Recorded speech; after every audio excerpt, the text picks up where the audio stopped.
নমস্কার বন্ধুরা, good morning friends.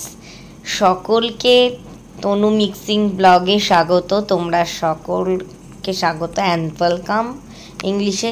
তোমরা সকলে কেমন আছো, কি করছো? আমি আবার চলে এসেছি আবার আর একটা ব্লগ নিয়ে। আমি এখন সকালবেলায় কি রান্না করছি সেইটুকু তোমাদের সাথে সেটা শেয়ার করছি।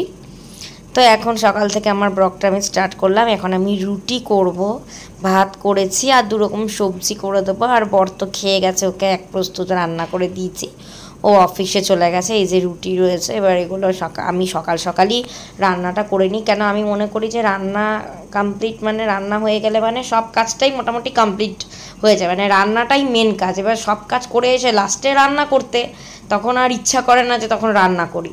তো ওই জন্য আমি সবার আগে সকালে উঠে বাসি জামা কাপড় ছেড়ে আমি আগে রান্নাটা করে নিই। রান্না করে হয়ে গেলে তারপরে আমি বাদবাকি কাজ করি। দেখো এই কাতলা মাছ ওকে আর কি ভেজে দিচ্ছি, ওকে ভাজাটাই দিয়েছি, ঝোল করার টাইম পাইনি। আলু ভেজে দিয়েছি, ওর টিফিনটা করে দিয়েছি, রেডি করে দিয়েছি। তারপরে আমি দেখো সবজি বানাচ্ছি। এই একটা সবজি বানিয়েছি পটলের আর ফুলকপি আলু সবজি বানাচ্ছি। এখন মানে আস্তে আস্তে রেডি হচ্ছে আর কি, আস্তে আস্তে করছি। এবারে দেখো মোটামুটি বানানো হয়ে গেল। এবার ওই সবজিটা একটু ফুটতে দিয়েছি। এবার রান্নাঘরটা পরিষ্কার করে নিয়েছি, সেটাকে আর তোমাদের সাথে শেয়ার করলাম না। এরপরে দেখো এই ঘরটার কি অবস্থা হয়ে রয়েছে। এই ঘরটা এবার একদিনকে গোছাবো, ইচ্ছা আছে। পুজোর আগে ঘরের কিছুটা ঝুল ঝেড়েছি, এবার ইচ্ছা আছে এই ঘরের কিছুটা ঝুল ঝেড়ে এই ঘরটাকে যে জামা কাপড়গুলো লাগে না, সেই জামা কাপড়গুলো ইচ্ছা আছে যে কোনো গরিব দুস্থ বাচ্চাদের আর কি দিয়ে দেবো, আর বাদ বাকি রেখে দেবো। তো ঘরটা গোছানোর ইচ্ছা আছে। এরপর আমি এখন চান করতে যাব। এবার রান্নাবান্না আমার কমপ্লিট হয়ে গেল, চান করতে যাব। তারপরে আমি বেরোবো, চান করে কোথায় যাব সেটাও তোমাদের সাথে শেয়ার করব। কেন রান্না করে চান করা মানে ধরো চান করে বেরোনো ঠিক আছে, এসে ঘরে এসে খেতে তো পাবো, খেয়ে নিয়ে তারপরে ঠিক আছে, কিন্তু আগে বাইরে বেরিয়ে গেলে তারপরে এসে আর তখন রান্না করার এনার্জি থাকে না। তো যাই হোক, যেহেতু রান্নাবান্না সব আমাকে নিজেকেই করতে হয়, সেহেতু রান্নাটা করছে। আর ওকে বললাম যে তুই ঠিক আছে, তুই থাক একটু, আমি চানটা করে নিই। তো এবার আমি চানটা করে নেব। এবার ও মোবাইল দেখছে, ওর তো এক্সাম চলছে, হাফ ইয়ারলি এক্সাম। এখন 2 দিন বাদে ওর এক্সাম আছে। তো ওই পড়ছিল সকালবেলা, তারপর পড়ে এসে যেটুকু টাইম পেয়েছে ফোন নিয়ে বসে গেছে। ওর কাজই তো তাই। যাই হোক, জানোই বাচ্চাদের এখন কাজই তাই। তো এবার তারপরে এই হচ্ছে কথা। তো কি বলবো এবারে বলো তোমরা। দেখো আমি আস্তে আস্তে কি করছি সেগুলো তোমাদের সাথে শেয়ার করছি। মনের মধ্যে অনেক দুঃখ, অনেক বেদনা মনের মধ্যে চাপা রয়েছে। কিছু কিছু কথা কিছু কিছু মানুষকে সঠিক সময় বলতে পারি না, সেই জন্য অনেকের কাছে আর সঠিক কথা সঠিক টাইমে সঠিক মানুষের সাথে বললে আবার খারাপও হয়ে যায়।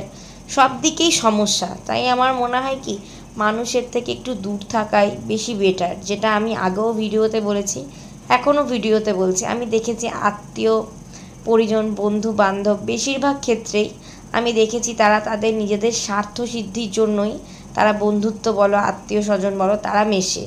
তো সেই জন্য আমি মনে করি যে নিজের কাজ করে নিজের মতো ভালো থাকাটাই হচ্ছে জীবন।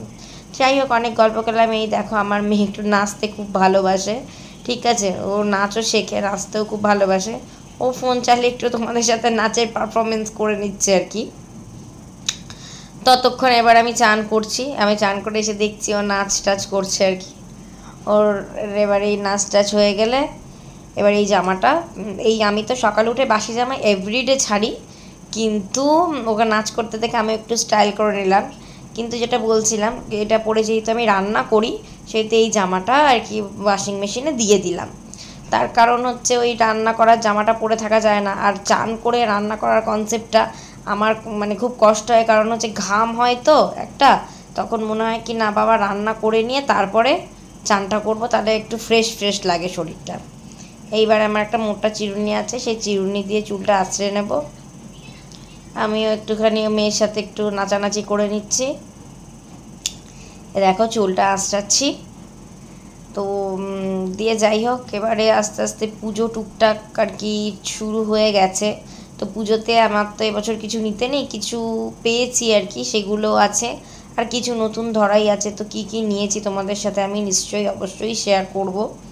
এখন আমার পুজোর মার্কেটিং সেরকমভাবে হয়নি, এখন আমি কয়েকটা আর কি কিনেছি, আর এবারে আর বেশি মার্কেটিং করবো না, কেন সবাই বলছে নতুন জামা পরতে নেই।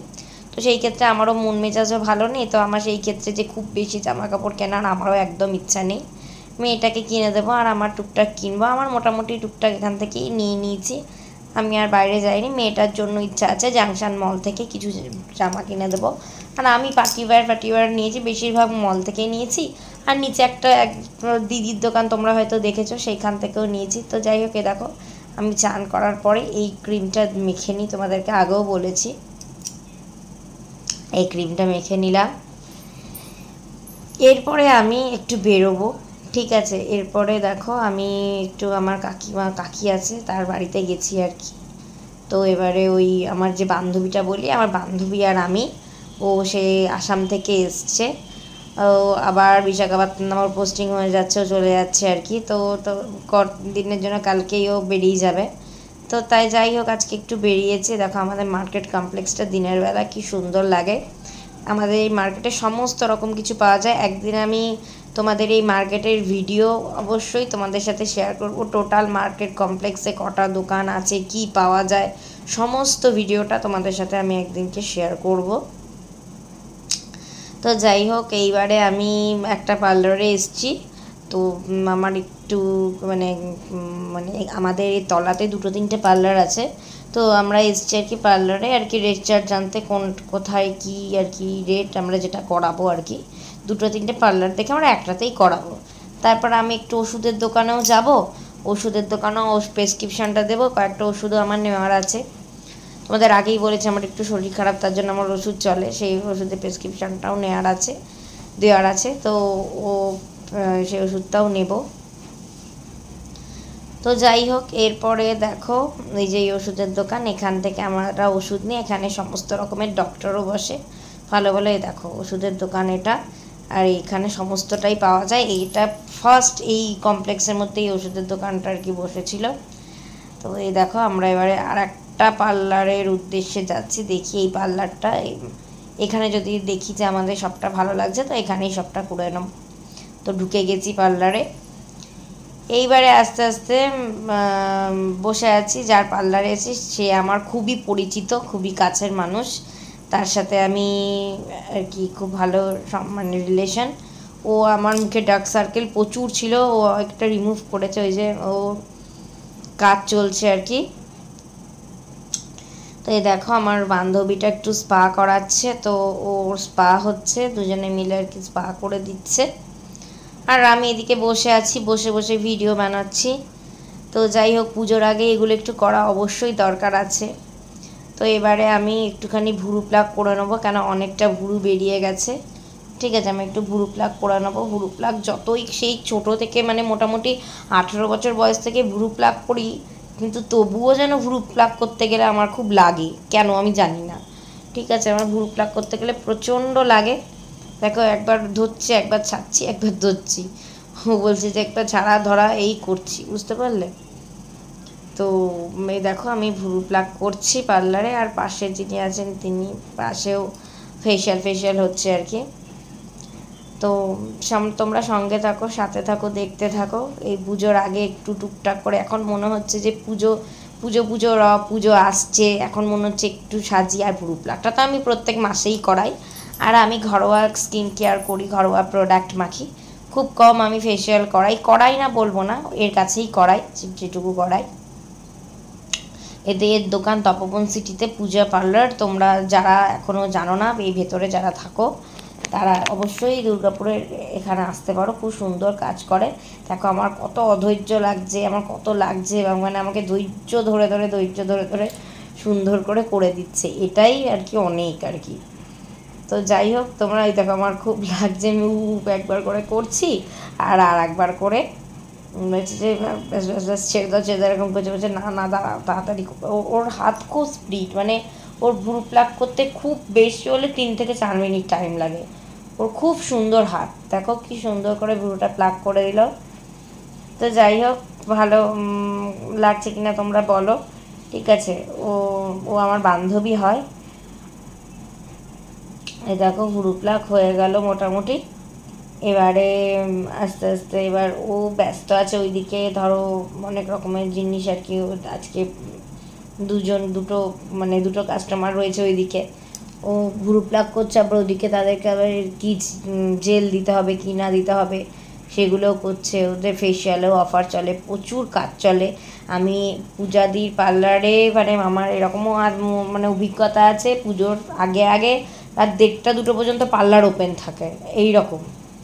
তো দিয়ে যাই হোক, এবার আর আমি খুব একটা যে পার্লার করি, বিশাল স্কিন কেয়ার করি তা না। আমার যেটুকু সম্ভব, আমি বেশিরভাগ ন্যাচারালি থাকি। আমি মেকআপও খুব কম করি, আমার যেটুকু দরকার আমি সেটুকু মেকআপ করি, যেটুকু দরকার আমি সেটুকু স্কিন কেয়ার করি, নাহলে আমি স্কিন কেয়ার খুবই কম করি। আমার বলতে নেই, আমার ভালো লাগে না, আমার বেশি স্কিন কেয়ার করা আমার এগুলো একদম পছন্দ না। তো আমি নর্মাল জিনিসপত্রই মুখে মাখি, যে সবসময় ব্র্যান্ড ইউজ করি তাও আমি বলবো না। আমি ফেয়ার অ্যান্ড লাভলিও যেমন মাখি, আমি আবার ওইদিকে তেমনি লোটাসের একটা নাইট ক্রিমও মাখি। মানে আমি নর্মাল ওয়েতেই চলার চেষ্টা করি, ঠিক আছে। ও বললো যে পুরোটা প্লাক হয়েছে, ভালো লাগছে, তো এবারে তুমিও একটা কিছু করে না। আমি বলছি হ্যাঁ, আমাকে বলছে যে নিজে নিজে তুমি মাসাজ করে না হয়। বললাম না, আমার বান্ধবী হয়, ওর কাছে কোনো ব্যাপার না, ওর নিজে নিজেই পুরো প্লাক হয়ে যাওয়ার পর একটু ম্যাসাজ করে নিলাম। তো দিয়ে যাই হোক, এরপর ইচ্ছা আছে আর একটা জিনিসও করাবো। তো তোমরা সেটার জন্য সঙ্গে থাকো, সাথে থাকো, দেখতে থাকো আমি কি করাবো। দেখো আবার চুলটা একটু ছাড়িয়ে নিলাম, ছাড়িয়ে নিয়ে চুলটা একটুখানি আবার একটু বেঁধে নিলাম। আমিও ভাবছি যে একটু স্পা করাবো, কিন্তু এখন করাবো না স্পাটা, তোমাদের সাথে অবশ্যই শেয়ার করব আমি পুজোর পরে। মানে আমি 20 তারিখের পরে করাবো, কেন 20 তারিখ অবধি আমার মেয়ের এক্সাম চলবে। একটা স্পা করতে তো অনেকটা টাইম লাগে। তার আমি একটা জিনিস করি, সেটা হচ্ছে অয়েল ম্যাসাজ আমি খুব করি, ঠিক আছে, চুলে, যাতে চুলটা ঠিক থাকে। আমার বডি ম্যাসাজ করার খুব ইচ্ছা, কিন্তু বডি ম্যাসাজ এখনও অবধি আমি সেরকম করে উঠতে পারিনি। তো কিন্তু আমি অয়েল ম্যাসাজটা মোটামুটি করতেই থাকি আর কি। ওটা প্রত্যেক মাসে 1-2 করে হেয়ার অয়েল ম্যাসাজ আমি করি। আর নিজের ম্যাসাজ তো আর নিজে করা যায় না ঘরোয়া পদ্ধতিতে, সেই জন্য আমি পার্লারে গিয়েই করি। ও ক্যাপসুল দিয়ে সুন্দর করে অয়েল ম্যাসাজ করে দেয়, যাতে চুলটা আর কি ঠিকঠাক থাকে, চুলটা না মানে অয়েল ম্যাসাজ করে চুলটা না ওঠে আর কি। দেখো কি সুন্দর আর কি আরাম লাগছে না কি বলবো, মানে চুলটা আর কি ওই তেলটা চুলের মধ্যে সুন্দর করে ঢুকে যায়। দেখো কি সুন্দর করে আমাকে অয়েল ম্যাসাজ করে দিচ্ছে, দারুণভাবে, দারুণ প্রায় 15-20 মিনিট ধরে আমাকে এত সুন্দর ম্যাসাজ করে দিচ্ছে, আমার মনে হচ্ছে কি আমার ঘুম পাচ্ছে। ঠিক আছে, ম্যাসাজ করতে পূজা 150 টাকা নেয়, ঠিক আছে, ম্যাসাজ করার জন্য। ওরাই অয়েল দেয়, ক্যাপসুল দেয়, ঠিক আছে, 150 টাকা করে নেয়, খুব সুন্দর করে দেয়। তোমরা এখানে করতে পারো। তো যাই হোক, দেখো আমি করছি, আমি অয়েল ম্যাসাজটা করাই। তো মাথাটাও একটুখানি মানে সেই ভার মানে ক্যানজা মানে ভার জামজাম হয়ে থাকে না, ভার হয়ে থাকে। তো অয়েল ম্যাসাজ করানোর পরে কি হয়, যে মাথাটাও খানিক একটু ছাড়ে। দেখো কি আরাম লাগছে, মনে হচ্ছে আমি ঘুমিয়ে যাই। ব্যাপক আরাম লাগছে, ব্যাপক। এই ফিলিংসটা যে কি ফিলিংস তোমাদের সাথে আমি শেয়ার করতে, মানে তোমরা দেখে বুঝতে পারছো। আমার মনে হচ্ছে আমি ঘুমিয়ে পড়ি। দেখো আমার চোখগুলো প্রায় ঢুলু হয়ে এসছে, মনে হচ্ছে যেন ঘুমিয়ে যাই। দেখো কি সুন্দর করে দিচ্ছে অয়েল ম্যাসাজটা, দারুণ করছে, দারুণ হাত, খুব সুন্দর করে দিচ্ছে। তো আমি অয়েল ম্যাসাজ করছি আর পূজার সাথে একটু গল্পও করছি। তো পুজোর আগে কিছুটা আমি পার্লার ট্রিটমেন্ট করাবো, কিছু জিনিস করাবো নিশ্চয়ই, সেগুলো আমি তোমাদের সঙ্গে অবশ্যই শেয়ার করব কি করাবো। তো তোমরা সঙ্গে থেকো, সাথে থেকো, দেখতে থাকো। দেখো আমি কিভাবে অয়েল ম্যাসাজ করাচ্ছি। এটা তোমরা এই প্রসেসে অ্যাপ্লাই করে নিজেরাও করতে পারো, ঠিক আছে, কিন্তু নিজে না এই পিছন থেকে ব্যাক সাইডগুলো নিজেরা সেরকমভাবে হয় না। তাও যদি তোমরা মনে করো যে আমার এই ভিডিও দেখে যে কাউকে দিয়ে অয়েল ম্যাসাজ করাবে, তোমাদের তো যে অয়েলটা কিনে নিলে আর এইভাবে ম্যাসাজ করবে, উফ দারুণ লাগে। আমার তো নিজে আমি করতে পারি না, নিজে আমার ভালো হয় না, সেই প্রেশার দেওয়া যেটা সেটা হয় না। কেউ করে দিলে মনে হয় বাবা একটু আরাম নিই আর কি। এত আরাম লাগছে বলে বোঝাতে পারবো না, মনে হচ্ছে যেন শুধু আমি ঘুমিয়ে যাই। তো যাই হোক, তোমরা সঙ্গে থাকো, সাথে থাকো, দেখতে থাকো আমার ম্যাসাজই আমি কেমন করে করছি। তারপরে তোমাদের সাথে অনেক গল্প করলাম, তো এবার দেখতে থাকো।